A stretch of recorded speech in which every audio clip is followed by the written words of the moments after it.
You know, that narrative doesn't come from hip hop people. It's come from other people saying hip hop is dead. You'll never hear within hip hop circles, hip hop heads saying hip hop is dead. It's always other people who are not even part of hip hop, you know, and who don't even know the difference between hip hop and rap. They talking about rap and they say hip hop. How's it, everybody? My name is Rashid Kay, the Visceral God, the HNIC head nigga in charge, the original article done. No flat climb why them that no Rondonga road tell him Rashid says so. You see me? Hip hop is dying a slow death. A little breakdown of We Never Die, We Multiply. Obviously inspired by Ricky. I even sampled him. You know, we never die, we multiply. You know, so I took that part and created the whole thing, addressing the situation of people saying hip hop is dead, hip hop is dead. You know, and it's usually people who are not even part of hip hop. That's why when the song starts, there's a part by a clip by MacG saying hip hop is dead. It starts with MacG saying hip hop is dead. Hip hop is dying a slow death, you know, and then it's followed by Ricky saying Bana man, Bano mon. First 4 bars goes like, postpone the funeral, hip hop is still alive. How many bubblegum genres we survive? They've been wishing us dead for a minute. They even got obituary written. Yeah, so that's like the first 4 bars. Like, don't count us dead yet. Hip hop is still alive. How many bubblegum genres have we survived? You know, we were there with house, kwaito, gum. Why you think we're dead now? It was a genre, and yeah. So kwaito came from bubblegum. You know, gum came from kwaito. Amapiano came from kwaito or whatever South African popular music. Hip hop survived all those eras. I was mentioning all the bubblegum genre. It means to anything that's pop, anything that's weak, anything that's a bubblegum. You know, bubblegum, you chew it now, next there's no sugar. That's bubblegum genre, yeah. Bubblegum music. The song is hot now. By December, we've forgotten about it. Yeah, so and then I go like, they be wishing us dead for a minute. You know, so they keep on talking. For the past 4 years, they've been saying hip hop is dead, hip hop is dead. So that's their wish. They wish we were dead. So I say they even got obituary written, you know, but they're wrong because we're still here. And then I go on and say, funny that it's people from the other side with the narrative, you know, that narrative doesn't come from hip hop people. It's come from other people saying hip hop is dead. You'll never hear within hip hop circles, hip hop heads saying hip hop is dead. It's always other people who are not even part of hip hop, you know, and who don't even know the difference between hip hop and rap. They talking about rap and they say hip hop. Grounded to the culture is imperative. I'm married to the game without a prenup. She didn't mind when I was earning peanuts. So I'm talking hip hop, that I'm committed to hip hop. I've been with it since day one. You know, yeah, married to the game without a prenup. So there's no terms and conditions. You know, yeah. Now they're making it all about the money. Fuck the talent. We prefer the dummies. You know, so if you're talking sense, if you come with something sensible, with the message, with the substance, they don't want that. They want the dummies. They want some dumb shit. John Vulligate, John Vulligate. Yeah, they prefer the dummies. If you got something sensible to say or something intelligent to say, they won't fuck with you. It's now it's all about the money. You know, that's why they prefer the dummies. Because dummies make money. You say some dumb shit, you're gonna make money. Quick, fast. There's no random bar here. Don't tell me you don't see what's happening in Bram and Bad Center. These are the places where real rap matters. So at where hip hop is alive without radio, TV. Like kids are doing their thing in Bram. And in Durban, there's a place called Bed Center where there's hip hop sessions every weekend, where hip hop is alive. And people obviously who are not into hip hop, they wouldn't know that. Hence, they say hip hop is dead. But you go to Cape Town, you go to PE, you go to Pitori, hip hop is there. There's movements all over the country. These are the places where real rap matters. And a lot of other places that I didn't mention, compilers and promoters need to pay attention. So that's the last part. So that compilers, radio compilers and TV compilers and event promoters, they need to pay attention to what's happening. They end up saying, no, people don't like this hip hop thing because you're not there, you're not out there. So that's what I'm addressing. You know, they need to pay attention. That's the end of the first verse. So as we move to the second verse, it goes like, culture vultures know who the representatives. Even the slang you use, we invented it. Everything out there is hip hop. When they say whack, when they say dope, they talking our language. They can't say it in their own genre. They don't have language for their own genre. When I say drip, when I say all the terms that we use in the music industry comes from hip hop. That you claim is dead, but you jacking our shit. Everybody out there is wearing Jordans, is wearing Timberlands. Where's your shit? That's hip hop claiming it's dead. You know what I mean? So I be the last man standing, defending from the front line. Uppercut to your chin, that's a punchline.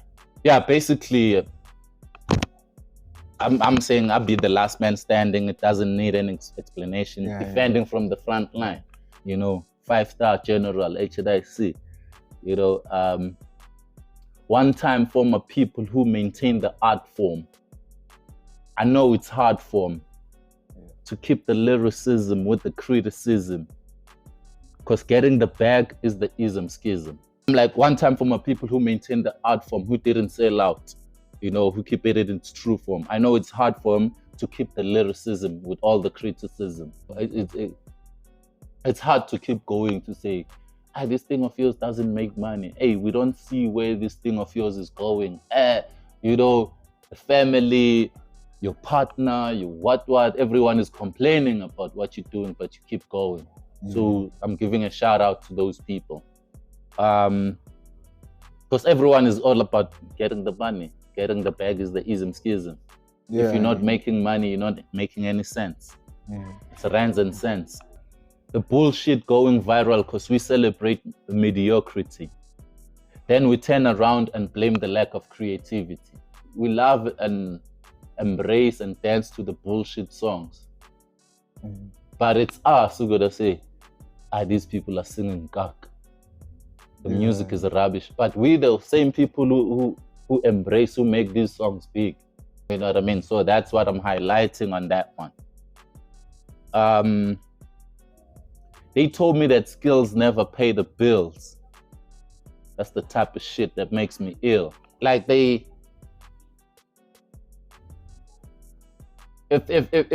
you're too artistic, your shit wouldn't sell.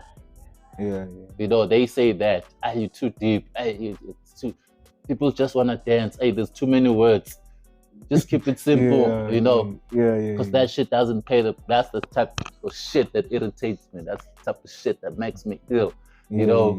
And then the last line I close it like, we'll never die. We're here to stay, like government corruption. Which government in the world is not corrupt? We can't be delusional. Government is based on corruption. You know, everywhere else in the world. I'm not even attacking my own government. Every government in the world is corrupt. That's it. Because it's like when you look at these positions, it's all about catership and membership and friendship. You find Minister of Health who's never been a doctor. You find Minister of Sports who's never played sports, doesn't have a sports degree.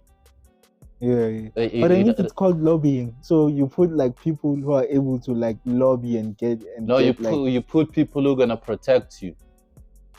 When there's corruption charges against you, my people are there in strategic position. The minister of police was put there by me, so he's gonna protect me. Shit. Oh. Everything is strategic. Soon as you go out with your people, another person comes in. That person is gonna investigate you, and that's why you're gonna go to jail. You won't go to jail while you're still president. Once you lose power, you lose all the connections, and they say, "Hey, state capture, you did this and that." Yeah. Everyone is gonna, even all over the world. Trump was in court, but he couldn't go to court while he was still in power because he was protected by the FBI, CIA, and whatever. Same thing here. While you're still in power, you can pull the strings. But as soon as you're out of power, they're gonna say, "Hey, there's a commission investigating that para situation." Yeah, you know what I'm saying? So it's the corruption never ends. Let's not get political. Like, I wanna ask, politics is life. You can't avoid it because it affects everyone. Yeah. Whether you're a student or worker or unemployed, you're affected by politics. Or you are a youth trying to get. Or you're a musician, you're affected by politics. Yeah. Yeah, but let's continue because I don't want to like. That was the last line. Oh, that was okay. Like, then that was the last line. Like, we're here to stay. Like, government corruption is the last line. You ended it on a like deep note, but yeah. So now I wanna ask. So are you saying that, like, based off like the conversation, are you saying that there should be like a rule or requirements for these positions that if you wanna be a minister of health? You should have like maybe 7 years of experience within the health. You should have expertise with whatever job. If you apply for a job now, they're going to ask you for experience. Or if you don't have experience, at least have a qualification. What qualifies you to be in that position? In Brazil, Pele was Minister of Sports because he played soccer. He won World Cup 3 times. He knows what's needed for the sport to improve. You gotta put somebody on arts and culture who's never been a musician, who's never been an actor, who's never been in the art industry. What is he gonna do for the arts? But then now I wanna ask. I'm asking this because I'm studying like politics, economics, and philosophy in this. So now there are people who want to get into like the political space, but are specifically studying politics. You don't get to politics by studying politics. You're gonna end up being a political analyst. The SABC or the ETV or any channel will come bring you and be a guest and tell us what's going on with these elections. Who do you think is gonna win? What's your projection of the percentage? You don't get into parliament because you studied. You get there by joining a political party through the branch and up the ranks until you reach a certain level of the list. If the ANC has 180 seats, you need to be within those 180 people. If you want number 199, you're not going to make it to parliament because they only have 180 seats. So that's how politics work. It doesn't work by, I have masters in politics. No. But then now, because now we're studying the system. Thinking you're going to go straight to parliament. It's like a separate thing, yeah. Thinking you're going to go straight to parliament. Yeah, because... Representing who? Me. No, political parties are all about representation, about people. People must vote. You must go out there, bring groceries and t-shirts and campaign and ask people to vote for you. There's no shortcut. But then government isn't about groceries much. Isn't about building houses. Isn't about grants and it. It's about running the state. It's about everything. That's why there's Ministry Department of Housing. That deals with housing. That's why there's department of communication, you know, Mm. that deals with department of transport and whatever. They deal with roads and everything that has to do with transportation. There's every department in government, you know, and you get that through political parties. Yeah, but then that's where the system gets like twisted, because of the governance isn't about like, okay, it is about building roads, but it isn't about building houses. It's about making sure like social infrastructure is good, like regulations. Yeah, it's about human rights. It's about human right to shelter, right to dignity, right to education. It's about they need to make sure that all those things are implemented. You know, the government is about implementing the human rights. So you're saying the government should build houses? Because for me now, I'm saying no. They should build the pipelines, the electricity. They should make sure that people have the shelter. The people have the shelter. If they are failing as a government to create employment, that's why they have the grant 350. Like, okay, we're falling short on this one.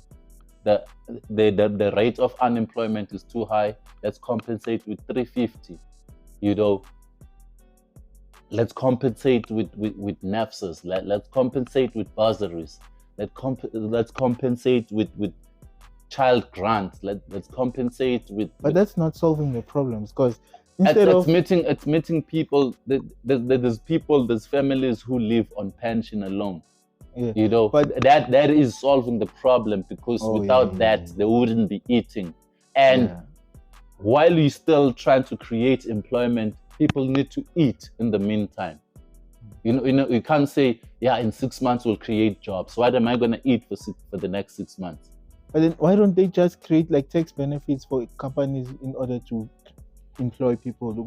If like they reach like a certain threshold of employing, like of acquiring new recruits, then they should get like a certain percentage of discount, because that's the role that the government plays. It's like setting up policies that will allow like things to be done, not by government, but by look. The government is the people. The government doesn't have any money. Every money they use is from the taxpayers.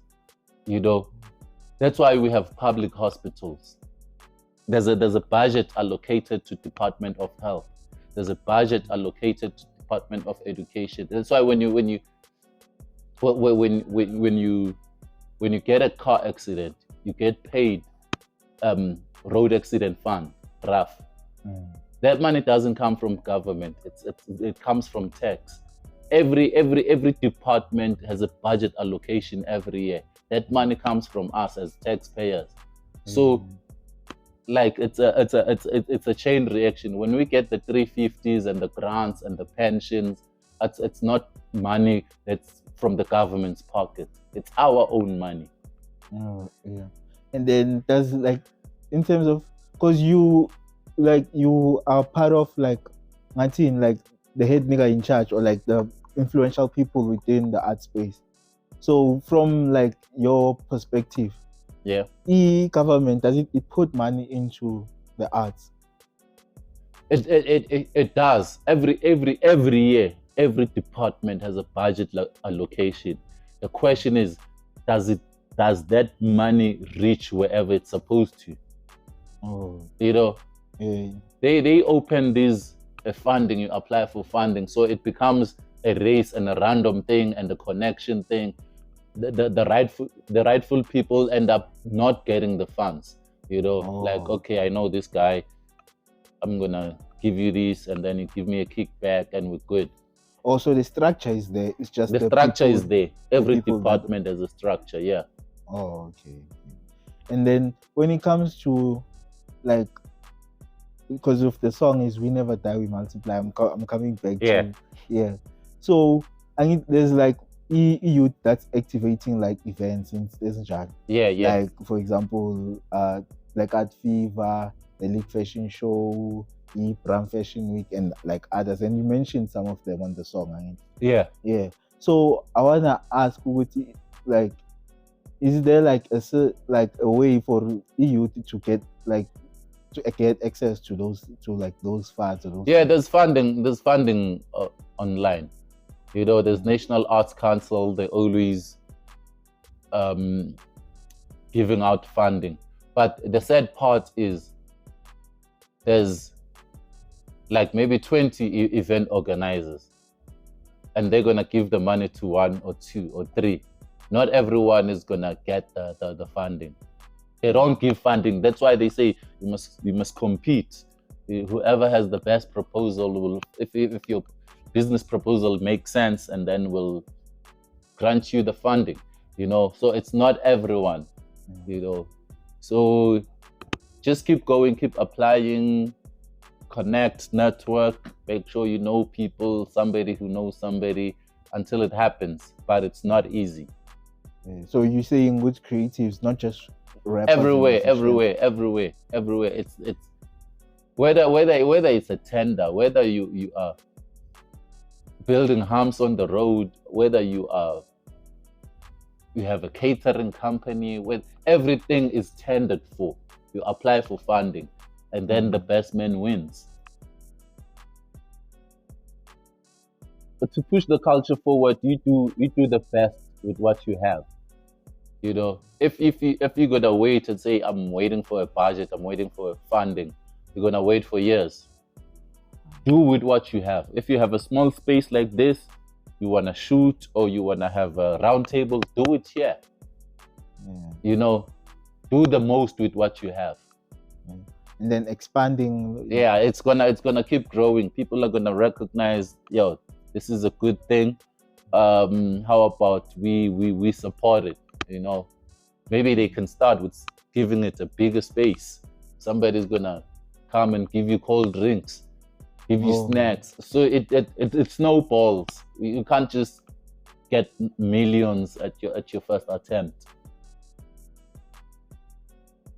Yes, I'm saying they talking bullshit. Hip hop is not dead, and it's not dying anytime soon. And watch out for the remix. We never die. We multiply remix. So that one rapper from Cape Town, one rapper from Durban, one rapper from Eastern Cape, one rapper from Pitori, showing you like the whole of South Africa that we never die. We multiply.